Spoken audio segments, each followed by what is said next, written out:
Hello everyone, welcome back to my channel. My name is Khushi Singh and today we are going to learn one of the most important languages in the world of programming, which is JavaScript. If you have ever wondered how websites become interactive, fun and dynamic, the answer is usually JavaScript. So what is JavaScript? JavaScript is a programming language which is used mainly to add functionality and interactivity to websites. HTML builds the structure. We learned about HTML in the last few lectures which I completed in 2 videos. So HTML is mainly help to build the structure of our website, and CSS helps to add the styles and designs to our web page. The JavaScript brings everything to life, like it is used to add functionality and interactivity, like we click on any button, then something triggered because of that. So that thing is done by JavaScript, by using JavaScript. What can JavaScript do? With JavaScript, we can create animations, show, hide menus, validate forms, create nav bars, build online games, make buttons which respond when you click, load new data when you without refreshing the web pages. Basically everything that moves or react on web page is done with the help of JavaScript. Where is JavaScript used? JavaScript is not only for the website anymore today. We use it for front-end development, back-end development, mobile apps, desktop apps, games, etc. Then why we use JavaScript? It means why JavaScript is important to learn. It is one of the most popular language in the world, and companies like Google, Facebook, Amazon, Netflix and many more such companies are used JavaScript in every day-to-day life. If you want to become a web developer or learning JavaScript is most important. So let's start with the JavaScript, our first lecture. Let's start with our first lecture, which is variables in JavaScript. So what is variables? Let's start with this. So what is variable in JavaScript? A variable is like a container or box in memory where you store a value. Okay, so variable is nothing but a container where you store the values. So rules to create a variable. Let's see this. ये हम बाद में देखते हैं. First हम देखते हैं कि जो एग्जाम्पल है वो क्या है वेरिएबल का. You want to store your age. Okay, मान के चलो कि आपको आपका एज स्टोर करना है, तो एज आपका एक कंटेनर हो गया जिसमें आप अपनी एज की वैल्यू स्टोर करोगे. Okay, you keep it in a variable. आपकी जो एज है वो आप एज नाम के वेरिएबल के अंदर क्या करोगे, स्टोर करोगे. तो एज आपका क्या हो गया, एक कंटेनर हो गया, और मतलब ये वेरिएबल हो गया आपका एज, जो कि एक कंटेनर हो गया. ठीक है, और उसके अंदर आप क्या स्टोर करोगे, अपनी एज की वैल्यू जो भी होगी, 16, 17, 18 जो कुछ भी होगी. Then JavaScript gives 3 ways to create variables. अब जावास्क्रिप्ट आपको 3 तरीके देती है वेरिएबल्स को क्रिएट करने के लिए. ओके, सो वो 3 तरीके क्या है. Types of variables. There are 3 types of variables. The first one is let, second one is const and third one is var. So let us see step by step the types of variables in JavaScript. We can use let, const and var. जैसे कि यहाँ पे हमने let करके use किया है. हमने कभी भी आपको अगर वेरिएबल को डिक्लेयर करना है तो आप 3 तरीके से कर सकते हो. या तो आप लेट का यूज कर सकते हो उसके पहले, या तो कॉन्स्ट का यूज कर सकते हो, या तो वैर का यूज कर सकते हो. हम इन तीनों के बारे में डिटेल में अभी देखेंगे. तो यहाँ पे आप जस्ट एक एग्जांपल देख लो कि जैसे इस नेम नाम के वेरिएबल के अंदर, नेम क्या हो गया हमारा, वेरिएबल हो गया, मतलब एक कंटेनर जैसा जिसके अंदर हम कुछ स्टोर कर रहे हैं. हम यहाँ पे एक वैल्यू स्टोर कर रहे हैं नेम नाम के अंदर, जॉन करके एक नेम स्टोर कर रहे हैं. ठीक है, ऐसे ही कॉन्स्ट ये दूसरा तरीका हो गया जिसके अंदर हम क्या स्टोर, वेरिएबल क्या हम लोग लिख रहे हैं, पाई. ये कंटेनर हो गया, वेरिएबल हो गया, जिसके अंदर हम लोग 3.14 करके एक वैल्यू स्टोर कर रहे हैं. ऐसे ही वैर, ये तीसरा तरीका हो गया जिसमें हम लोग वेरिएबल स्टोर करते हैं, तो सॉरी वेरिएबल डिक्लेयर करते हैं. तो वो क्या है, हमने एज नाम का वेरिएबल डिक्लेयर किया. It means like a container, और इस कंटेनर के अंदर हम कोई वैल्यू डालेंगे, वैल्यू असाइन करेंगे जो कि है 25. तो सबसे पहले हम देखने जा रहे हैं लेट, जो कि सबसे ज्यादा आज के टाइम पर यूज हो रहा है. ठीक है, आजकल जो भी मतलब इन 2025, 2026 जो भी सीखने वाले हैं उसमें मोस्टली यही प्रीफर किया जाता है कि आप लेट का यूज करो. ठीक है, कभी भी अगर आप वेरिएबल डिक्लेयर करो तो आप लेट का यूज करो, क्योंकि ये एक सही तरीका होता है वेरिएबल को डिक्लेयर करने का. तो देखते हैं इसके बारे में कुछ चीजें, देन हम कोड पे जाएंगे. ठीक है, क्या लिखा है, this is the correct and modern way to create variables. जैसा कि मैंने अभी आपको कहा, ये एक ज्यादा मतलब प्रीफर किया जाता है और एक मॉडर्न वे है, ठीक है। अभी ये कुछ टाइम पहले 1995 में ये आई थिंक लॉन्च हुआ था लेट और कॉन्स्ट। उसके पहले वैर ज़्यादातर यूज़ होता था, वैर एक पुराना तरीका है। तो हम देख लेते कैसे किया इन्होंने डिक्लेयर। लेट करके हमने एज वेरिएबल डिक्लेयर किया। लेट क्या हो गया, एक वे है जिससे हम वेरिएबल को डिक्लेयर करते हैं। तो लेट करके हमने एज नाम का वेरिएबल डिक्लेयर किया जिसको हमने 20 करके वैल्यू असाइन की है। ये जो सेमीकोलन दिख रहा है ये एक टर्मिनेटर होता है। जैसे हम क्या करते हैं, कभी भी हम इंग्लिश में कोई सेंटेंस लिखते हैं तो हम क्या करते हैं, एक सेंटेंस खत्म होने के बाद, एंड होने के बाद हम क्या करते हैं, फुल स्टॉप देते हैं, मतलब ये सेंटेंस यहाँ खत्म हो गया है। वैसे ही हम यहाँ पे ये टर्मिनेटर सेमीकोलन का यूज़ करते हैं कि यहाँ पे ये चीज़ खत्म हो चुकी है, ठीक है। अभी यहाँ पे क्या लिखा है next point, you can change the value, ठीक है। इसमें हम लोग ये एज की वैल्यू अभी 20 है तो बाद में हम 18, 21, 22 कर सकते हैं, ठीक है। आप इसकी वैल्यू को चेंज कर सकते हो बट यू कैन नॉट री डिक्लेयर इट। पर आप एज नाम का वेरिएबल वापस से डिक्लेयर नहीं कर सकते हो। जैसे आपने यहाँ पे लेट करके डिक्लेयर किया ये वेरिएबल एज करके, वैसे आप दोबारा लेट एज करके 18 नहीं दे सकते हो, ठीक है। आप इसी एज को वापस से लिख के एज इक्वल्स टू 18 लिख सकते हो। तो एग्जाम्पल एक देख लेते हैं क्या मतलब है इस चीज़ का, इन दोनों लाइन्स का। तो यहाँ पे हमने क्या बोला कि एग्जाम्पल में हमने ले लिया let city equals to Palghar. City अभी क्या है, हमने लेट करके डिक्लेयर कर दिया, ठीक है। यहाँ पे क्या बोला है, हम वैल्यू चेंज कर सकते हैं पर डिक्लेयर नहीं कर सकते वापस से। तो यहाँ पे हमने कितनी बार डिक्लेयर किया, एक ही बार लेट यूज़ किया है। सेकंड लाइन में हमने लेट यूज़ किया नहीं किया, तो हम इसे डिक्लेयर दोबारा नहीं कर रहे, तो ये तरीका सही है, ठीक है। अगर हमने लिखा लेट सिटी पालघर, बाद में हमें ये पालघर की जगह ये सिटी की वैल्यू चेंज करनी है तो हम लिख सकते हैं direct city equals to Mumbai, तो ये आपको चलेगा। बट अगर आपने इसके आगे लेट लिख दिया तो वो क्या हो जाएगा, आप इसको रीडिक्लेयर कर रहे हो, सिटी नाम का वेरिएबल वापस से बना रहे हो, तो वो ये गलत तरीका हो जाएगा, ठीक है। तो आप ऐसे कर सकते हो। बट अगर आपने ऐसे लिखा कि लेट सिटी दिल्ली है, अभी वापस से आप इसी चीज़ को सिटी वेरिएबल को ही आप दोबारा से डिक्लेयर नहीं कर सकते हो। तो यहाँ पे इसने वापस से डिक्लेयर कर दिया let city equals to Mumbai, तो यहाँ पे आपको एरर शो होगा क्योंकि आप वापस से क्या कर रहे हो, रीडिक्लेयर कर रहे हो, ठीक है। चलो एक काम करते हैं, लेट के बारे में थोड़ा सा हम यहाँ पे देख लेते हैं। अभी अगर आपका पहले से ही, जैसे कि यहाँ पे मेरा फोल्डर ओपन है तो मैं क्या कर सकती हूँ, फाइल, यहाँ पे ऑप्शन में लेफ्ट टॉप कॉर्नर पे एक ऑप्शन है फाइल करके, उस पर आपको क्लिक करना है और नीचे जाना है, स्क्रॉल करती आपको ऑप्शन मिलेगा क्लोज फोल्डर, तो आपको ये क्लोज कर देना है, ठीक है। अभी आपको क्या करना है, आपने डेस्कटॉप पे जाना है, वेट मैं आपको दिखाती हूँ। आपको डेस्कटॉप पे जाना है, फिर लेफ्ट बटन प्रेस करके आपको क्या करना है, एक न्यू फोल्डर क्रिएट करना है। ये मैं विंडोज़ पे कर रही हूँ, ठीक है। तो आपने ऐसे फोल्डर क्रिएट किया, इसको नाम दे देते हैं हम जावास्क्रिप्ट, क्योंकि हम जावास्क्रिप्ट सीखने वाले हैं। आप कुछ भी नाम दे सकते हो, तो मैंने जावास्क्रिप्ट नेम दे दिया। अब मैं क्या करूँगी, इस फाइल को, इस फोल्डर को मैं अपने VS कोड पे ओपन करूँगी।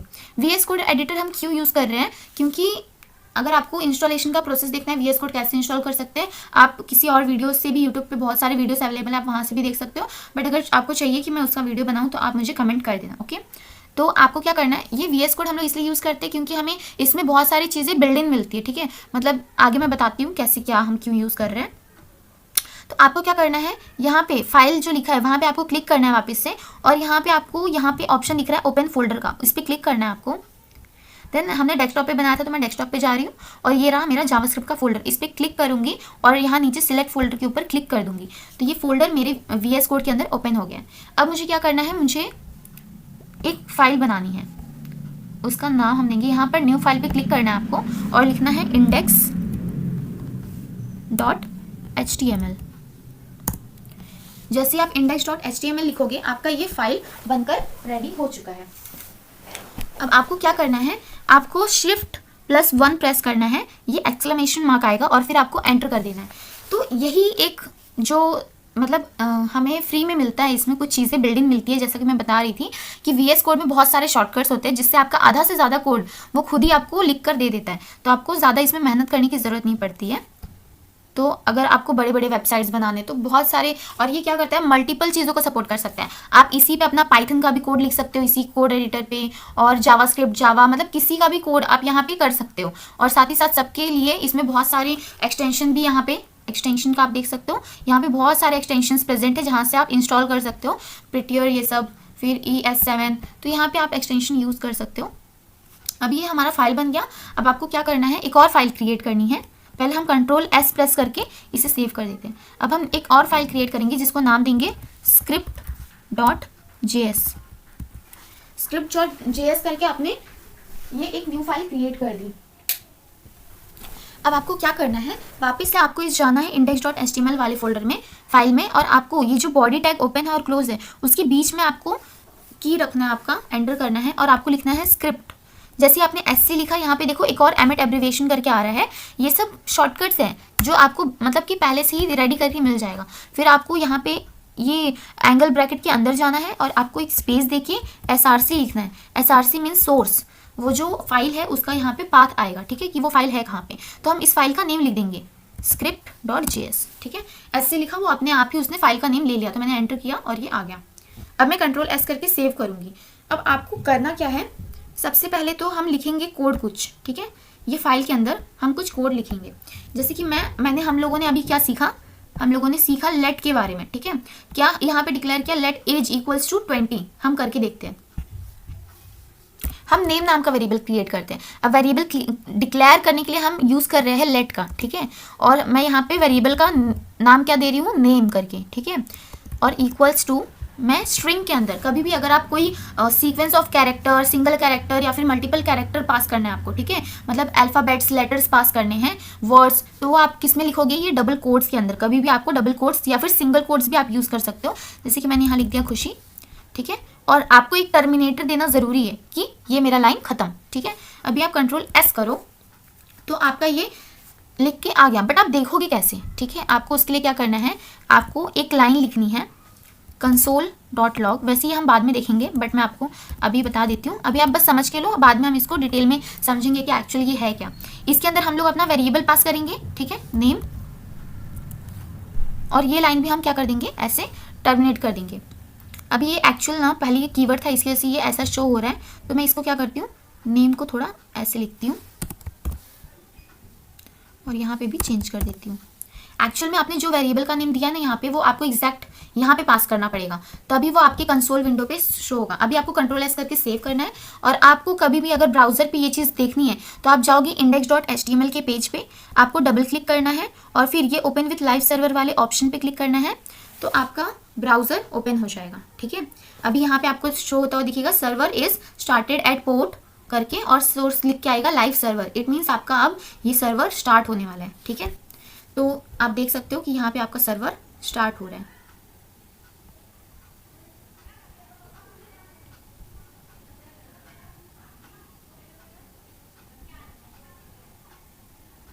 तो ये आपका सर्वर स्टार्ट हो गया, ठीक है। अब आपको करना क्या है, इस पे आपको इस पे भी डबल क्लिक करना है और फिर आपको यहाँ से लास्ट वाले ऑप्शन पे जाना है, इंस्पेक्ट। जैसे ही आप इस पे क्लिक करोगे, आपका एक कंसोल विंडो राइट साइड में खुल के दिखेगा, या फिर किसी और साइड हो सकता है, ठीक है। तो यहाँ पे आपका कंसोल विंडो खुला है। अभी आपको यहाँ पे आप एलिमेंट्स के बाजू में देखोगे तो कंसोल करके दिखेगा, आपको उस पर क्लिक करना है। 1 सेकेंड, आपको इस कंसोल पे क्लिक करना है। तो मैं 1 सेकेंड रिफ्रेश कर लेती हूँ, Ctrl+R प्रेस करती, रिफ्रेश हो गया। तो यहाँ पे आप देख रहे हो कि खुशी करके लिख के आ रहा है। वो क्यों लिख के आ रहा है हम देखते हैं। अभी आपने क्या दिया था इस फाइल के अंदर, आपने लिखा था नेम की वैल्यू क्या लिखी थी, खुशी।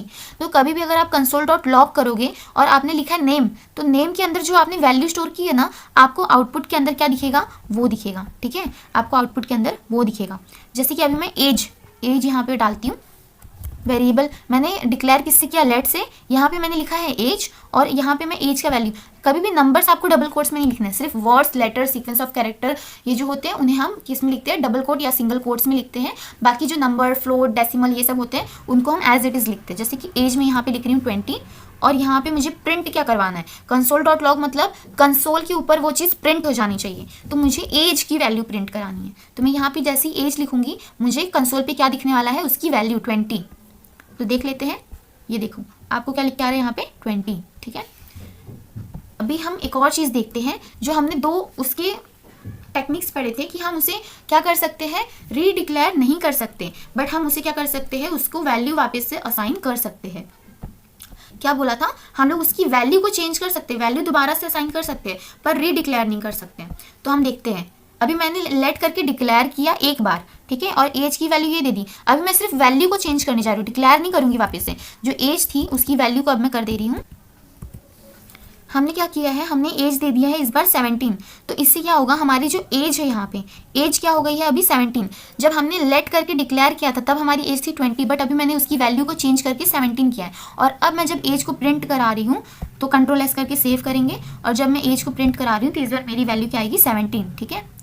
बट अगर मैं यहीं पे आगे इसको वापस से एज वेरिएबल को रीडिक्लेयर करती हूँ लेट करके, तो मुझे दो एरर्स दिख रहे हैं, ठीक है, कि मैंने पहले से ही इस चीज़ को कहीं ना कहीं डिफाइन की है, बट मैं अगेन कर रही हूँ, अगेन मैं क्या कर रही हूँ, इसी वेरिएबल को डिक्लेयर कर रही हूँ, तो मुझे एरर शो होगा। देखो अभी हम छोटा सा कोड हमने 2 लाइन का लिखा है तो प्रॉब्लम नहीं है, बट जब हम बहुत लॉन्ग स्क्रिप्ट लिखते हैं, जब हम 200-500 लाइन्स के कोड्स लिखते हैं और गलती से हमने सेम चीज़ को वापस से डिक्लेयर किया, फिर से हमने नंबर दे दिया तो कुछ अलग नंबर दे दिया, तो वो हमें क्या शो करेगा, एरर, कि आपने ये पहले से ही किसी लाइन पे डिक्लेयर करके रखा है और आप उसे अगेन डिक्लेयर करने का ट्राई कर रहे हो। ओके, तो ये इशू हो जाता है। तो ये एक मतलब कि सही तरीका इसलिए है कि हमें पता चल सकता है कि हमने एक्चुअल में कहीं पे किया है। अगर हम एक ही वेरिएबल को बार बार डिक्लेयर करते रहे तो उससे प्रॉब्लम क्रिएट हो सकती है कि हमें वहाँ कुछ और चाहिए था, यहाँ कुछ और चाहिए था और हमने कुछ और ही लिख दिया है, ठीक है, तो उससे बहुत ही मतलब डिस्टर्बेंस क्रिएट होता था। तो ये बात हो गई लेट की। अब हम देखते हैं हमारा दूसरा है हमारा कॉन्स्ट। कॉन्स्ट क्या होता है, कॉन्स्ट इसके वर्ड से ही समझ में आ रहा है, कॉन्स्ट मतलब जो चीज़ें कांस्टेंट होती है, ठीक है। ये किस लिए यूज होता है, used for values that should never change. It means ऐसी वैल्यूज जो कभी चेंज नहीं होती, इट रिमेन्स कांस्टेंट, ठीक है, वो चीज़ें हमेशा कांस्टेंट रहती है। जैसे कि हमने एक एग्जांपल लिया है, कॉन्स्ट करके हमने डिक्लेयर किया है जिसका वेरिएबल है पाई, ठीक है। पाई आपने वैल्यू सुनी होगी मैथ्स में, पाई की वैल्यू क्या होती है 3.14 या फिर 22/7, ठीक है। तो 22/7 को भी हम डिवाइड करके 3.14 ही लिखते हैं। तो कॉन्स्ट करके हमने डिक्लेयर किया, वेरिएबल का नेम हमने दिया पाई और इक्वल्स टू उसे असाइन कर दिया। इक्वल टू मींस असाइन करना, ठीक है। वैल्यू क्या असाइन किया हमने 3.14 और यहाँ पे टर्मिनेटर का यूज किया है।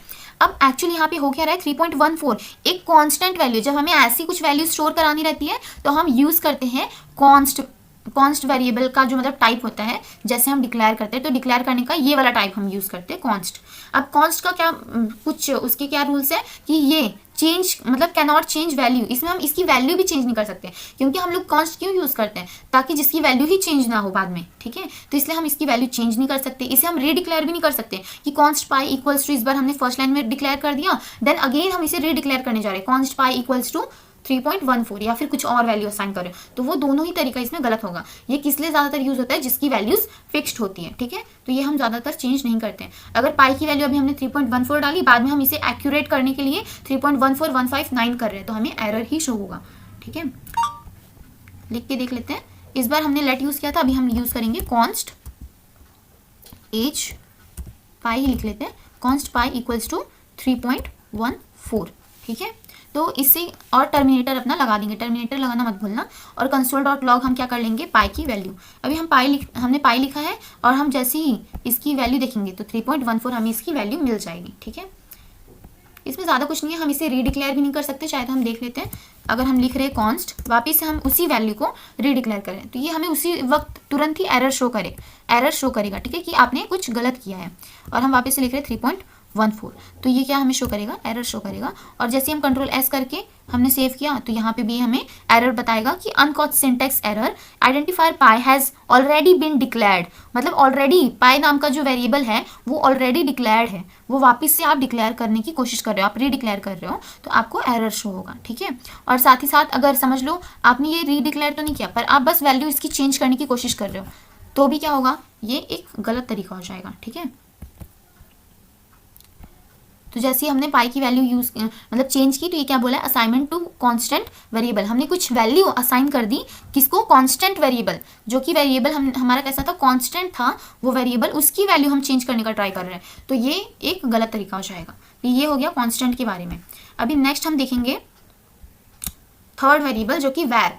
दिस इज ओल्ड वे, ठीक है, फ्रॉम ओल्ड जावास्क्रिप्ट, जब पुराना जावास्क्रिप्ट था तब ये यूज किया जाता था, बट 1995 के बाद ES6 आया, जब से उसमें लेट और कॉन्स्ट उसने डिक्लेयर कर दिया कि अब ये इन दोनों चीज़ों से हम वेरिएबल्स को डिक्लेयर करेंगे, तब से वो चीज़ें यूज़ होने लगी और वैर यूज़ नहीं होता है, क्योंकि ये एक फंक्शनल स्कोप होता है, ठीक है, मतलब ये कुछ जगह पे ही यूज़ होता था और मतलब कि बहुत प्रॉब्लम्स क्रिएट करता था। हम अभी इसके प्रॉब्लम्स भी देखेंगे।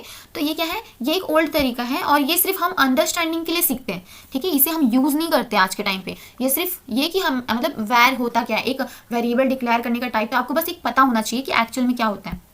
तो आजकल रिकमेंड नहीं किया जाता है। और हम डिक्लेयर कैसे करते हैं, हम लिखते हैं वैर, okay I am so sorry, हम लिखते हैं वैर और फिर उसके अंदर हमारा वेरिएबल डिक्लेयर करते हैं नेम करके, या फिर कुछ और भी आप वेरिएबल का नेम दे सकते हो और उसे वैल्यू असाइन कर देते हो उसकी जो भी रहती है। जैसे कि यहाँ पे खुशी वैल्यू स्ट्रिंग के अंदर असाइन की, क्योंकि ये क्या है, एक स्ट्रिंग है।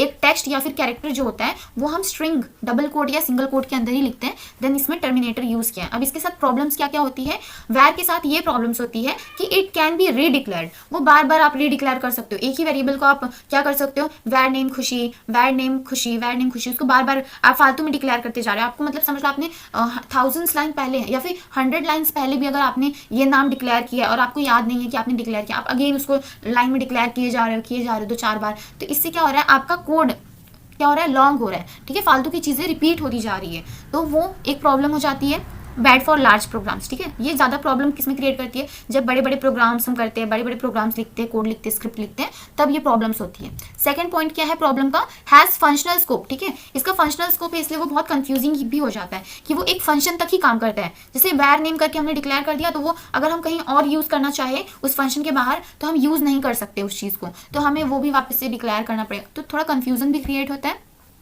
इसलिए हम यूज़ नहीं करते हैं। मैं आपको एक बार लिख के बता देती हूँ, लाइक वैर हमने यहाँ पे नेम दे दिया डबल कोट्स के अंदर सुशांत और फिर टर्मिनेटर लगा दिया और यहाँ पे हम प्रिंट कर देंगे नेम, कंट्रोल एस करके हमने सेव किया और अभी हम आउटपुट देखेंगे तो आउटपुट आ रहा है, ठीक है। बट मैंने जैसे कि बताया कि हम इसे ज़्यादा यूज़ नहीं करते हैं बिकॉज ये काफ़ी प्रॉब्लम क्रिएट करता है। नेक्स्ट चीज़ हम देखने वाले हैं types of values stored in variables, ठीक है, हम किन किन टाइप्स की वैल्यू उस वेरिएबल के अंदर स्टोर कर सकते हैं। So you can store string, string किसे बोलते हैं, जैसे कि मैंने आपको बताया जो डबल कोट या सिंगल कोट्स के अंदर कोटेशन मार्क के अंदर लिखते हैं उन्हें हम बोलते हैं स्ट्रिंग, और वो स्ट्रिंग किसे बोल रहे हैं हम, टेक्स्ट को, ठीक है। ये जैसे एक टेक्स्ट है खुशी करके, वो क्या है, हम इसे बोलेंगे स्ट्रिंग और इसको लिख देंगे डबल कोट्स के अंदर। तो लेट क्या है, हमारा डिक्लेयर, वेरिएबल्स को डिक्लेयर करने का एक टाइप है, ठीक है, और ये क्या है, हमारा वेरिएबल नेम है और इक्वल्स टू करके हमने वैल्यू असाइन की है खुशी, जो कि इसकी वैल्यू है, और हमने टर्मिनेटर लगा दिया। ऐसी और कौन सी वैल्यूज हम वेरिएबल के अंदर स्टोर कर सकते हैं, जैसे कि हमने नेम स्टोर कर दिया, हम उस नेम जो स्टूडेंट का नेम है उसका मार्क्स भी स्टोर कर सकते हैं जो कि एक नंबर है, ठीक है, और हम उसे बोल सकते हैं इंटीजर। जैसे ये टेक्स्ट को हम बोलते हैं स्ट्रिंग, वैसे ही नंबर्स को हम बोलते हैं इंटीजर। तो हम लेट करके डिक्लेयर करेंगे मार्क्स नाम का वेरिएबल और उसे असाइन कर देंगे वैल्यू 95 या कुछ और भी कर सकते हो आप। फिर थर्ड चीज़ क्या है, बुलियन, बुलियन मीन्स ट्रू या फॉल्स, ये इसका सिर्फ वैल्यू 2 ही होता है, या तो ट्रू होता है या तो फॉल्स होता है। सो हमने बुलियन एक बनाया है, लेट इज स्टूडेंट, क्या वो स्टूडेंट है, ऐसा वो पूछ रहा है, ठीक है, वेरिएबल क्या है, इज स्टूडेंट, और फिर उसको वैल्यू हमने असाइन की ट्रू, यस वो है, ठीक है। ऐसे ही हम लिख सकते हैं लेट इज पास, क्या वो पास है, और उसकी वैल्यू हम ट्रू या फॉल्स दे सकते हैं। ट्रू मीन्स वो पास है और फॉल्स इट मीन्स वो पास नहीं है। ऐसे ही हम दे सकते हैं लेट इज फॉलो, क्या उसने मुझे फॉलो किया है, ट्रू रहेगा तो हाँ फॉलो किया है, फॉल्स रहेगा तो फॉलो नहीं किया है। ऐसे ऐसे कुछ एग्जाम्पल्स हैं। फोर्थ चीज़ है एरे, मैं जैसे जैसे आपको बता रही हूँ आप अपने नोटबुक में नोट भी कर सकते हो ये सारे टॉपिक्स अगर आप चाहो तो, क्योंकि मैंने आप लोगों के लिए बनाया ताकि आपको पढ़ने में आसानी हो। तो फोर्थ चीज़ है एरे, ठीक है, 4 टाइप है एरे। एरे टाइप का भी आप वैल्यू स्टोर कर सकते हो, जैसे कि लेट से हमने डिक्लेयर किया, मोस्टली आप लेट ही यूज़ कर रहे होते हो, बट कॉन्स्ट का भी यूज़ करते हो जब आपको कॉन्स्टेंट वैल्यू स्टोर करनी होती है, तो आप कॉन्स्ट करके वेरिएबल्स को डिक्लेयर कर रहे होते हो, ठीक है। सो लेट फ्रूट्स, फ्रूट्स करके एक वेरिएबल डिक्लेयर किया, वेरिएबल नेम, और उसे असाइन कर दिया। अब एरे क्या होता है, वो मल्टीपल चीज़ों को स्टोर करता है, ठीक है। स्ट्रिंग क्या स्टोर करता है, टेक्स्ट, वो भी कोटेशन मार्क के अंदर। इंटीजर क्या स्टोर करता है, नंबर्स, होल नंबर्स बोल सकते हो आप या फिर इंटीजर वैल्यूज बोल सकते हो, वो स्टोर करता है, ठीक है। और फिर उसके बाद हमने बुलियन देखा जो कि ट्रू और फॉल्स, मतलब कि ये 2 वैल्यू स्टोर करता है। फिर उसके बाद ऐसे एक फ्लोट होता है, फ्लोट क्या करता है, डेसिमल नंबर्स को स्टोर करता है, इट मीन्स पॉइंट में जो नंबर्स होते हैं उन्हें स्टोर करता है। ऐसे एक नल होता है, नल मतलब कि खाली, ठीक है, आपने वेरिएबल तो डिक्लेयर कर दिया पर उसको खाली रखा है, ठीक है, इनिशियलाइज कर दिया पर उसे वैल्यू असाइन नहीं की है, तो वो क्या हो जाता है, नल। तो ऐसी एरे करके है, एरे क्या करता है, मल्टीपल चीज़ों को स्टोर करता है, ज़रूरी नहीं यहाँ पे क्या दिया है। और एरे कभी भी हम ना स्क्वायर ब्रैकेट के अंदर वैल्यूज़ को लिखते हैं, एरे की वैल्यूज़ को, और उसे सेपरेट करने के लिए, अगर मल्टीपल वैल्यूज आप डाल रहे हो तो उसको सेपरेट करने के लिए आप यूज़ करते हो कॉमा, ठीक है। तो आप क्या करोगे, ऐसे इक्वल्स टू करके, मैं आपको एक एक करके सबका एग्जाम्पल देती रहती हूँ।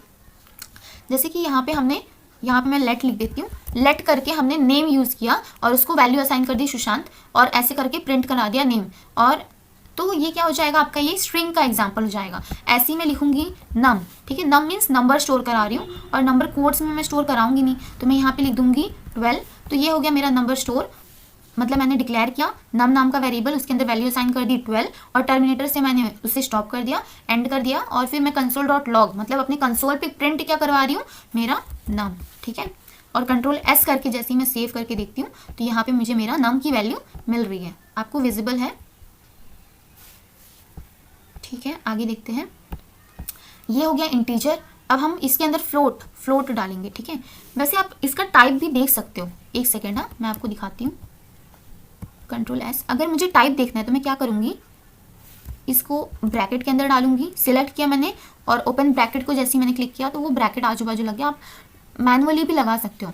देन आपको क्या करना है, यहाँ पे मैं लिखूंगी टाइप ऑफ, ठीक है। टाइप ऑफ जैसे ही आप लिखते हो और सेव करते हो तो ये इसका टाइप बताएगा, ठीक है। इस बार वो नेम की वैल्यू नहीं, वो मुझे टाइप बताएगा, क्योंकि मैंने लिखा टाइप ऑफ नेम, वो नेम किस टाइप का वेरिएबल है, तो वो क्या है, स्ट्रिंग, उसके अंदर कौन सी वैल्यू स्टोर है, स्ट्रिंग स्टोर है। ऐसे ही अगर आप नम के लिए यूज़ करोगे, जैसे मैंने यहाँ चेंज करके लिख दिया नम, यहाँ पे भी मैं डाल दे रही हूँ नम, और फिर मैं नंबर दे रही हूँ इसे 20 करके, ठीक है। अब ये ऑटोमेटिकली पता कर लेगा कि ये क्या है, ये नंबर एक इंटीजर है, ये जो वेरिएबल है ये क्या स्टोर कर रहा है, इंटीजर स्टोर कर रहा है, तो ये इसका टाइप बताएगा कि ये क्या है, एक इंटीजर है।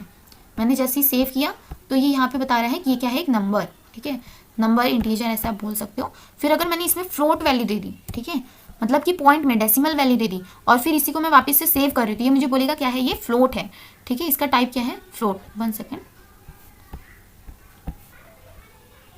टाइप ऑफ नम, 1 सेकेंड, अच्छा ठीक है, ये नंबर ही कहलाएगा, ठीक है। यहाँ पे अभी 5 ही हम पढ़ रहे हैं, तो हमने क्या क्या पढ़ा, नंबर, स्ट्रिंग, और अभी हम पढ़ने जा रहे हैं एरे, ठीक है।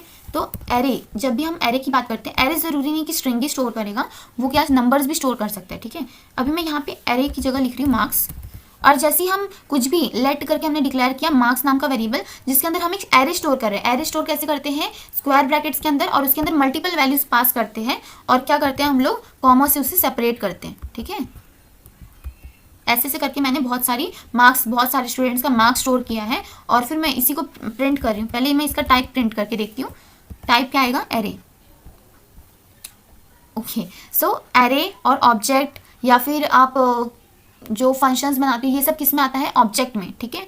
एक एरे हो गया, एक ऑब्जेक्ट हो गया, और जो बाकी के फंक्शंस ये सब आप डिक्लेयर करते हो वो सब किस में आ जाते हैं, ऑब्जेक्ट, जो मल्टीपल वैल्यूज को स्टोर करते हैं, ठीक है। तो टाइप उसका ऑब्जेक्ट है, बट इसे हम बोलते हैं एरे, जो मल्टीपल वैल्यूज को स्टोर करता है, multiple collection of data store करता है। और हाँ, वो अगर हम ट्राई करके देखते हैं कि क्या ये सेम टाइप का डेटा स्टोर करता है या डिफरेंट टाइप्स का भी स्टोर हो सकता है, तो हो सकता है। तो इसका टाइप हो गया ऑब्जेक्ट, और अभी मैं इसे प्रिंट करके देखती हूँ, ठीक है। कंट्रोल एस करके मैं सेव करी, मैं मार्क्स प्रिंट करा रही, ठीक है। तो मुझे क्या मिलेगा, इसके अंदर जो मैंने इतनी बड़ी वैल्यू असाइन की स्क्वायर ब्रैकेट में, मुझे वो आउटपुट में मिलेगा। ये देखो 12, कॉमा खुशी, कॉमा 21, कॉमा 20। इसकी लेंथ कितनी है वो भी आपको दिख रहा है, 4, 1 2 3 4, 4 वैल्यूज इसके अंदर स्टोर है। और उसका इंडेक्स नंबर भी आपको यहाँ पे दिख रहा है कि 0th इंडेक्स पे 12 है, फर्स्ट इंडेक्स पे खुशी है, सेकंड इंडेक्स पे 21, और थर्ड इंडेक्स पे 20, और लास्ट में प्रिंट हो रहा है लेंथ उसकी 4 है, ठीक है। और ये प्रोटोटाइप एरे करके लिख के आ रहा है, वो उसके बारे में हम आगे पढ़ेंगे, ठीक है, वो थोड़ा सा बाद में आएगा।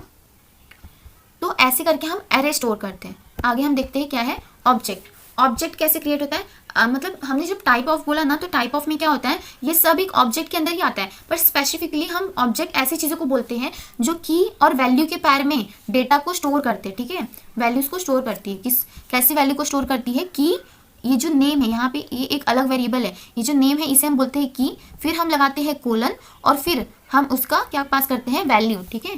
की और वैल्यू का पैर होता है यहाँ पे, की कोलन वैल्यू, फिर उसके बाद कॉमा से हम इसमें सेपरेट करते हैं। जैसे इसमें सेपरेट करते हैं कॉमा से, वैसे यहाँ पे भी हम कॉमा से अलग अलग की वैल्यू पैर्स को हम सेपरेट करते हैं, ठीक है।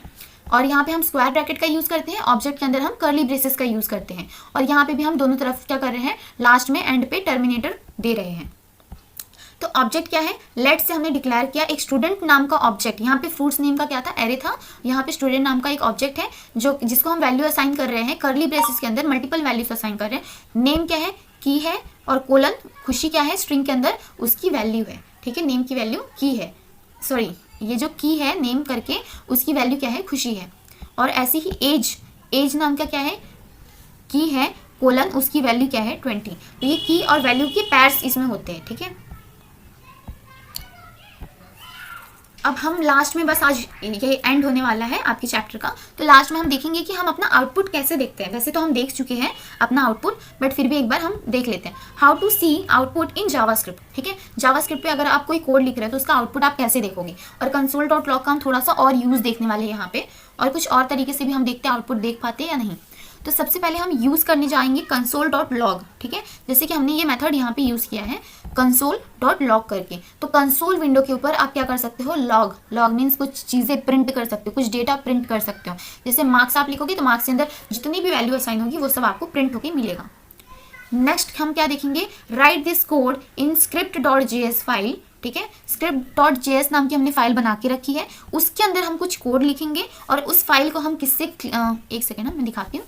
हमने script.js नाम की फाइल क्रिएट की जिसके अंदर कुछ कोड लिखा, console.log मेथड यूज किया, और हम क्या करेंगे, index.html पे जाके वो फाइल को लिंक कर देंगे, ठीक है। स्क्रिप्ट टैग यूज करेंगे, उसके अंदर src का एट्रीब्यूट यूज करेंगे और उस एट्रीब्यूट की वैल्यू हम देंगे उस फाइल का जो भी पाथ होगा वो। और वो देते ही आप क्या करोगे, डबल क्लिक करके ओपन विथ लाइव सर्वर पे क्लिक करोगे, और ओपन विथ लाइव सर्वर पे क्लिक करते ही आपका एक ऐसा ब्राउजर ओपन होगा, ठीक है, ब्राउजर विंडो। और आपको क्या करना है, डबल क्लिक करके इंस्पेक्ट पे जाना है। इंस्पेक्ट पे जैसे ही आप जाओगे तो ये जो एलिमेंट्स हैं उसकी जस्ट बाजू में आपको कंसोल विंडो दिखेगा, और वहाँ पे आपके सारे के सारे आउटपुट्स दिखेंगे, ठीक है। अभी मैं आपको ये कंसोल विंडो का एक मैजिक ट्रिक बताती हूँ। अगर आपके पास मान लो कैलकुलेटर नहीं है आपके विंडोज़ पे, लैपटॉप पे, पीसी पे, या फिर आपको कुछ ऐसे यूज़ नहीं करने मिल रहा है, ठीक है, तो आप क्या करोगे, आप यहाँ पे आप कैलकुलेशन भी परफॉर्म कर सकते हो। जैसे कि 12 + 32 ऐसे किया मैंने और एंटर करती हूँ, मुझे वैल्यू उसकी मिल गई 44, ठीक है। ऐसे मैं यहाँ पे लिख सकती हूँ 12 - 32, उसकी भी वैल्यू मुझे मिल जाएगी। मुझे मल्टीप्लाई करना है तो मैं मल्टीप्लाई भी कर सकती हूँ, ठीक है। डिवाइड करना है तो मैं डिवाइड भी कर सकती हूँ। तो आपका एक सिंपल कैलकुलेटर भी आप इसे बोल सकते हो, ठीक है।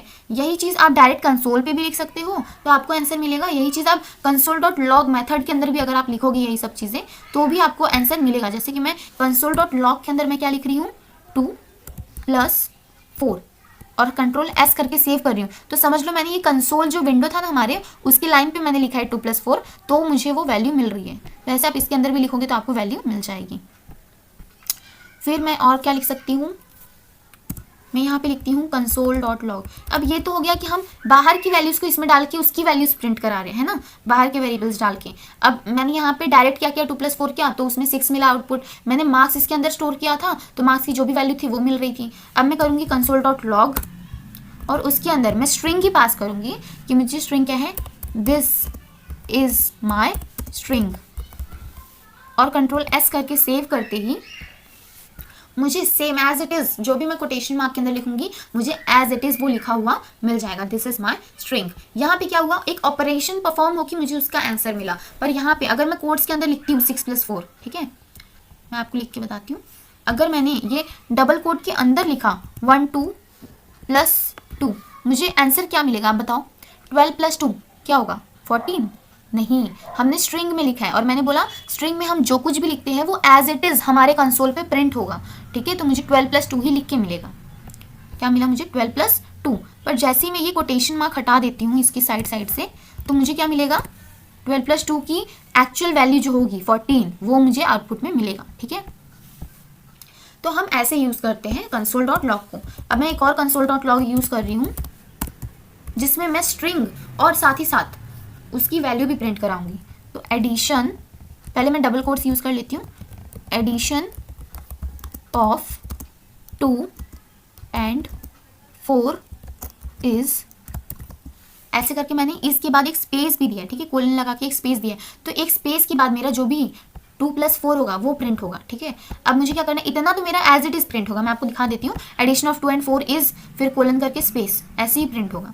Addition of 2 and 4 is colon और फिर स्पेस, ठीक है। बट जैसे ही मैं क्या करूँगी, कॉमा से सेपरेट करूँगी और लिखूँगी 2 और +4। तो ये आप देख रहे हो ये कैसे लिख के आ रहा है। अब मैं Ctrl S करके सेव करूँगी तो 2 + 4 6 तो लिख के आएगा addition of 2 and 4 is colon और स्पेस प्रिंट होगा फिर 6 प्रिंट होगा, ठीक है। ये देखिए addition of 2 and 4 is colon space फिर 6 प्रिंट हुआ। अगर मैं इसको दूसरे तरीके से बोलूँ तो हम ऐसे लिख सकते हैं, ठीक है। हमने क्या किया, प्लस यहाँ पे क्या कर रहा है, ये चीज़ों को इसके साथ प्लस नहीं कर रहा है, कॉन्कैट कर रहा है, जोड़ने का काम, ठीक है। इतना लिखो, फिर इसके आगे ये जोड़ दो, कंट्रोल एस करके मैंने सेव किया, वैसा ही प्रिंट होगा जैसा कॉमा पे प्रिंट हुआ था, वैसा ही यहाँ पे भी प्रिंट होगा, ठीक है। तो 1 सेकेंड, क्या हो रहा है ये, और 24 आ रहा है, ठीक है ठीक है। तो उसने क्या समझ लिया कि मैं इन दोनों को भी कॉन्कैट कर रही हूँ, क्योंकि यहाँ पे 2 बार प्लस यूज़ हुआ है। तो आपको क्या करना है, इसको एक अलग से ब्रैकेट में 2 + 4 लिखना है और उसको कॉन्कैट कर देना है इसके साथ। तो अभी प्रिंट होगा एक्चुअल वैल्यू, देखो एडिशन ऑफ 2 + 2 and 4 is 6, ठीक है। समझ में आया आपको, क्योंकि वो +2 + 4 ऐसे हो रहा था, तो उनको लग रहा था ये सब हम बस जोड़ रहे हैं, मतलब ये पूरा जोड़ रहे हैं, फिर उसके साथ हम 2 जोड़ रहे हैं, फिर हम उसके साथ 4 जोड़ रहे हैं, तो 2 4 साथ में लिख के आ रहा था। बट अभी मैंने क्या किया, प्लस करके इसको एक अलग से मैंने प्रिंट कराया, और फिर 2 + 4 की जो वैल्यू एक्चुअल वैल्यू होती है 6, वो हमने अलग से प्रिंट करवाया, ठीक है। और एक और तरीका है वैसे तो लिखने का, टेम्पलेट लिटरल्स, बट हम वो सब आगे के लेक्चर में देखेंगे। सो नेक्स्ट लेक्चर मैं ट्राई करूँगी जल्दी ही डालने के लिए। आई थिंक फ्राइडे सैटरडे तक आपको नेक्स्ट वीडियो मिल जाएगा, ठीक है। सो आज के लिए बस इतना ही, बाकी हम नेक्स्ट लेक्चर के अंदर देखेंगे जावास्क्रिप्ट का आगे का लेक्चर। तो आज के लिए बस इतना ही, thank you so much for today. तो आज हमने जावास्क्रिप्ट के अंदर जो कुछ भी सीखा, आई होप आपको अच्छा लगा होगा, आपको कुछ हेल्प मिली होगी। और keep learning and keep exploring, thank you so. And if you found this helpful, make sure to like the video and subscribe and comment which topic you want me to cover in the next video. Thanks for watching and I'll see you in the next video. So ये variable topic के बाद हम अपना next topic जो पढ़ेंगे वो होगा data types के बारे में, कि हम जावास्क्रिप्ट के अंदर कौन कौन से डेटा टाइप्स होते हैं वो उनके बारे में पढ़ेंगे। या फिर जावास्क्रिप्ट का ही कोई और टॉपिक पे वीडियो चाहिए तो आप प्लीज़ कमेंट करो। और अगर ये जो लेक्चर था आज का, उसके अंदर आपको अगर कोई भी डाउट होगा तो वो भी आप कमेंट कर सकते हो, ठीक है। फ्रीली आप कमेंट करो, मैं आपको सोल्यूशन दूंगी, मैं आपको वहीं ऑन द स्पॉट हो सके तो मैं आपको रिप्लाई भी कर दूँ। तो आज के लिए बस इतना ही, नेक्स्ट वीडियो में हम देखेंगे डेटा टाइप्स के बारे में। Thank you so much for today.